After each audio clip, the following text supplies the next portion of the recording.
എഫ്ഐയുടെ പൊതിച്ചോറിനെ തടുക്കാൻ കണ്ണവത്ത് കരുണാകരന്റെ മകൻ കെ മുരളീധരൻ ഒന്നുകൂടി ജനിച്ചു വരേണ്ടി വരും ഈ കേരളത്തിന്റെ മണ്ണിൽ എന്നാണ് ഞങ്ങൾക്ക് പറയാനുള്ളത്. ആളിക്കത്തിക്കൊണ്ടിരിക്കുന്നത് പൊതിച്ചോറ് വിതരണമാണ്.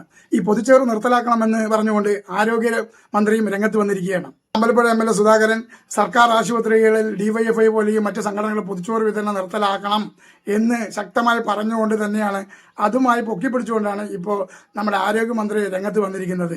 G. സുധാകരൻ LDF-ലായിരുന്ന സമയത്ത് ഈ പൊതിച്ചോറ് വിതരണത്തിന് ഉദ്ഘാടനം ചെയ്യും ആഹ്വാനം ചെയ്തുകൊണ്ട് ഈ പദ്ധതി ഉദ്ഘാടനം ചെയ്ത് വെച്ചിട്ട് പോയപ്പോൾ ഇപ്പോൾ പാർട്ടിയിൽ നിന്നും മാറി മറികണ്ഠം ചാടിയപ്പോൾ ആളിന്റെ സമനില തെറ്റിക്കൊണ്ടാണ് ഇത്തരത്തിൽ പൊതിച്ചോറ് വിതരണം, പാവങ്ങൾക്ക് കൊടുക്കുന്ന പൊതിച്ചോറ് വിതരണം നിർത്തലാക്കണമെന്ന് പറയുന്നത്.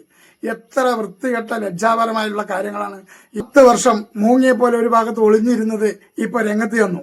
ജനങ്ങൾ വോട്ട് ചെയ്ത് വിജയിപ്പിച്ചു എന്നൊരൊറ്റ കാരണം കൊണ്ട് ജനങ്ങളുടെ മേലെ കുതിര കയറാനാണ് ഇപ്പോൾ ഭരണപക്ഷം ശ്രമിക്കുന്നത്. സർക്കാർ ആശുപത്രികളിൽ കിടക്കുന്ന രോഗികൾക്കും അവർക്ക് കൂട്ടിരിക്കുന്ന ആളുകൾക്കും പൊതിച്ചോറ് വിതരണം ചെയ്യുന്നത് നിർത്തലാക്കണം എന്ന് പറയാൻ നാണമില്ലേ ഇവർക്കൊക്കെ? DYFI പോലെയുള്ള സംഘടനകളും മറ്റ് യുവസംഘടനകളും ഇങ്ങനെയുള്ള സർക്കാർ ആശുപത്രികളിലെ പൊതിച്ചോറ് വിതരണം ഫ്രീ ആയി കൊടുത്തുകൊണ്ടിരിക്കുന്നപ്പോൾ ഇതിനേറെ പറയുന്നു. ആഭ്യന്തരമന്ത്രി രമേശ് ചെന്നിത്തല സാർ വരെ അഭിനന്ദിച്ചിട്ടുണ്ട്. അതായത് ഇത്തരം പുണ്യപ്രവൃത്തി ചെയ്യുന്നത് നല്ല കാര്യം തന്നെയാണ് DYFI പോലെയും മറ്റ് സംഘടനകൾ ചെയ്യുന്നത്.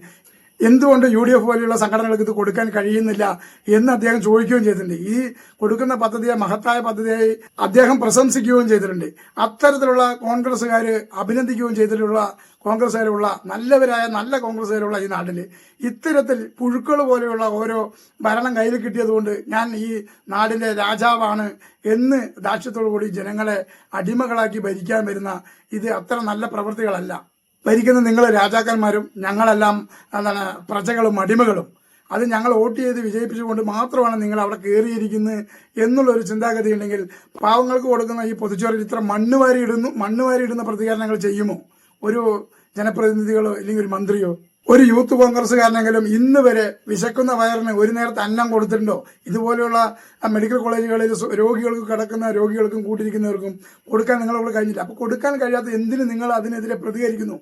മറ്റ് DYFI ആയിക്കോട്ടെ, മറ്റ് ഏതെങ്കിലും പാർട്ടികളായിക്കോട്ടെ, അത് കൊടുക്കുന്നുണ്ടെങ്കിൽ അത് ബാനറിന്റെയോ കൊടിയുടെയോ നിറത്തിന്റെയോ പേര് പറഞ്ഞ് നിർത്തലാക്കുകയല്ല വേണ്ടത്. അതൊരിക്കലും ഇത് പറഞ്ഞുകൊണ്ട് ആരും കൊടുക്കുന്നില്ല. അവിടെ രാഷ്ട്രീയം പറഞ്ഞുകൊണ്ടല്ല ഇത്തരത്തിലുള്ള കാരുണ്യ പ്രവർത്തനങ്ങളൊന്നും ചെയ്യുന്നത്. അവിടെ പാവങ്ങൾക്ക്, അതായത് വിശക്കുന്ന വയറിന് ഒരു നേരത്തെ അന്നം പലവടന്ന് ശേഖരിച്ച് നല്ല ഭക്ഷണം ശേഖരിച്ച് കൊടുക്കുക തന്നെയാണ് ചെയ്യുന്നത്. അത് ഇനിയും തുടരുക തന്നെ ചെയ്യും. അത് ആരും എന്തൊക്കെ പറഞ്ഞാലും തന്നെ അത് ഒരിക്കലും നിർത്തലാക്കാൻ പോകുന്നതുമല്ല. കമ്മ്യൂണിറ്റി കിച്ചൺ നിങ്ങൾ തുടങ്ങിക്കോളൂ. എത്ര കാലം നിങ്ങളെ കൊണ്ട് കൊടുക്കാൻ കഴിയും? അത് നിങ്ങളെ കൊണ്ട് കഴിഞ്ഞാലും കഴിഞ്ഞില്ലെങ്കിലും അതൊരു വിഷയമേ അല്ല. ഞങ്ങൾ കൊടുക്കാനുള്ളത് ഞങ്ങൾ ഉറപ്പായും കൊടുത്തിട്ട് തന്നെ ഇരിക്കും.